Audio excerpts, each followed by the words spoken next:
కనపరిచి దేవుని నామాన్ని మహిమపరుస్తారు.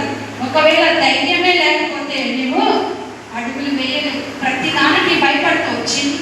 చిన్న వాటిని చూసి నువ్వు వెనక్కి వెళ్ళిపోతావు. ధైర్యం కలిగిన స్త్రీగా నీవు ఈరోజు ఉండాలి. దేవుని ఆత్మ నీలో ఉంటే ఆ ధైర్యం నీకు వస్తుంది. ఆ శక్తిని నువ్వు పొందుకుంటావు. దేవుని యొక్క బలాన్ని పొందుకొని అనేకులకి దేవుని మాటలను తెలియజేస్తూ దేవుని వైపు అనేక ఆత్మలను త్రిప్పుతూ ప్రాకులాడే ప్రయాసపడుతూ ముందుకు నీవు వెళ్ళినట్లయితే దేవుడు నీకు ఘన విజయాన్ని కలగచేస్తాడండి. అనేకుల కొరకు ప్రార్థించే ప్రార్థన పూర్వకురాలుగా నువ్వు నిలబడాలి. ప్రార్థించే అభిషేకం నువ్వు పొందుకోవాలి.